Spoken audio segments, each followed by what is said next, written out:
Nah kalau Mas Oscar lihatnya kayaknya udah match nggak nih jalannya Menteri dan Wamen? Saya dulu betapa bahagianya Bapak Presiden Prabowo ini mempunyai seandainya semua menteri seperti ini. Waduh, bisa bahagianya mungkin 1000% tuh Bapak. Kenapa punya tuh? menteri-menteri.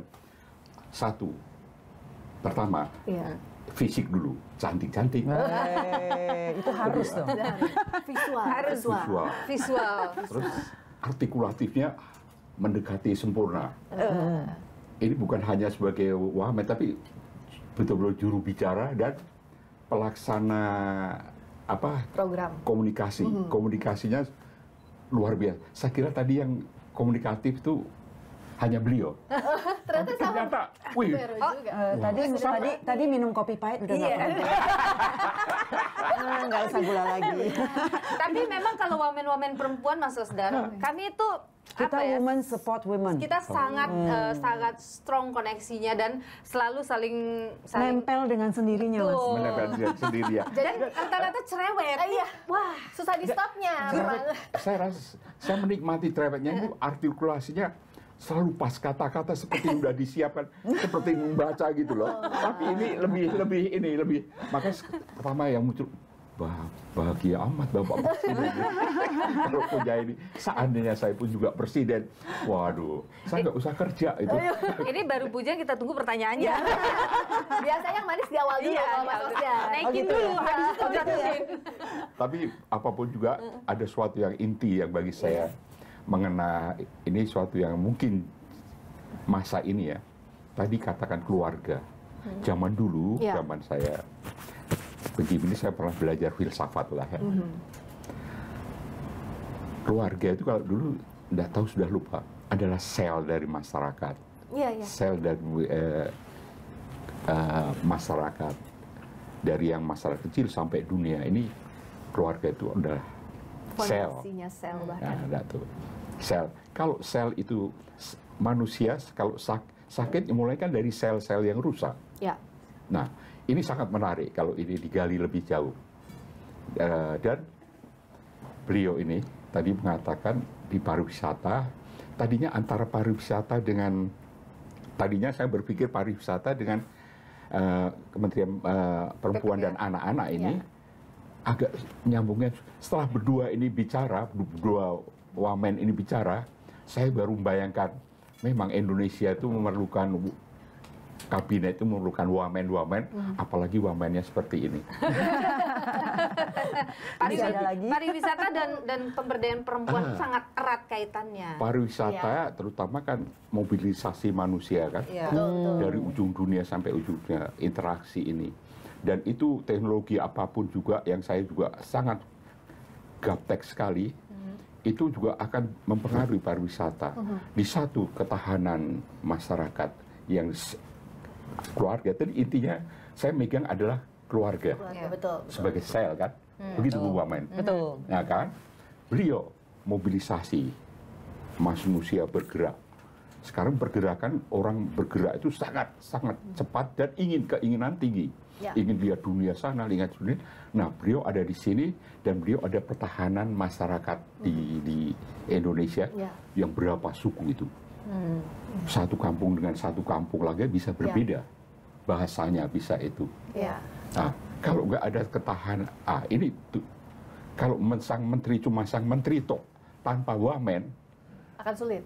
Sulit. Jadi saya bisa mengerti kalau waktu Bapak Presiden bilang kami dituduh terlalu gemuk. Tadinya terlalu banyak.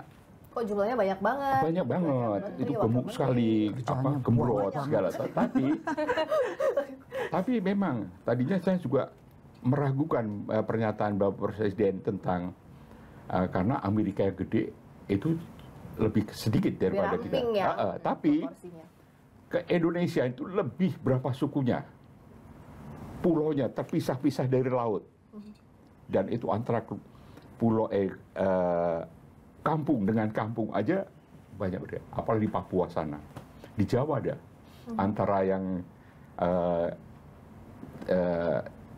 Bapak keluarganya Pak Presiden yang dari pihak Bapak dengan daerah dekat saya yang dari Jawa Tengah bagian, itu sudah perbedaan itu aja sudah Betul. ada. Karena itu nggak bisa menteri kerja sendirian, maka harus ada kalau ada wamennya. ketahanan Gitu.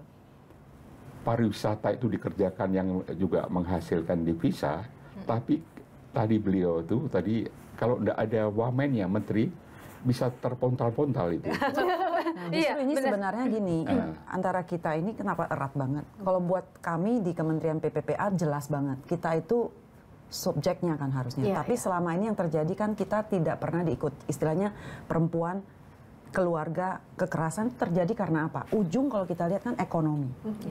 Itu adalah harus bagaimana membuat perempuan beruang, keluarga beruang gitu. Beruang bukan beruang, kan ujungnya kan sebenarnya ini. Kalau tidak ada masalah ekonomi sebenarnya enggak sama. Tentu kondisi bagaimana jumlah anak ya. Jumlah anak oke, kita bukan bilang KB, tapi jumlah anak itu harus anak berkualitas gitu. Itu adalah peran keluarga. Berapapun jumlahnya, tapi pemerintah memfasilitasi, tapi pemerintah bukan merawat berapapun anak yang dilahirkan. Artinya ada birth control di sini. Artinya kita harus memintarkan perempuan, keluarga jangan cuma beranak doang gitu loh. Kualitas itu menjadi peran penting. Balik lagi kedua, ekonomi. Makanya saya selalu nok-nok nih Mbak, tolong dong kita turisme karena ini sumber uangnya. Semakin banyak sumber-sumber pariwisata yang dibuka, ekonomi itu akan naik karena perempuan kita akan bantu kan. Betul. Jadi perempuan keluarga kan. Betul. Jadi kalau kita itu bicara soal sektor pariwisata itu memang menjadi pendongkrak ekonomi, pertumbuhan ekonomi. Kenapa? Di dalamnya itu ada apa saja? Ada biaya akomodasi. Ya kan, kemudian ada makan minum, paling sederhana deh, orang berwisata pasti makan dan minum, dan itu biasanya siapa pelakunya? Perempuan.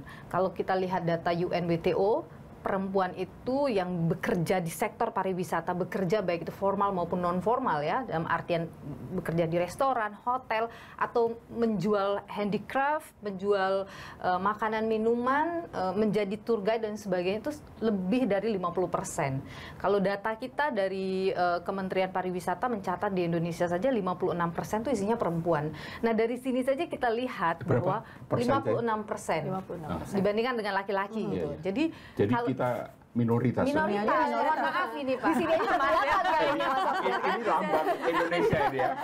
Jadi dari situ saja kita bisa lihat apa di situ, bahwa pariwisata ini kalau tumbuh sehat, stabil semuanya, kita sudah memecahkan isu ekonomi bangsa. Kita sudah memecahkan isu perempuan, masalah keluarga. Itu kita terpecahkan. Makanya kemarin Pak Menko Erlangga juga didampingi oleh Menteri Pariwisata kan sudah mengumumkan ya ekonomi triwulan kedua itu di 5,2% gitu, dan itu didongkrak juga oleh sektor pariwisata utamanya dari perjalanan, dari makan minum, akomodasi dan sebagainya. Nah jadi memang pariwisata ini tidak bisa dilihat hanya sebagai jalan-jalan. Pariwisata ini bukan sekadar jalan-jalan, tapi pariwisata ini adalah perputaran ekonomi yang real, yang langsung terjadinya di bawah, yang langsung terjadi di masyarakat.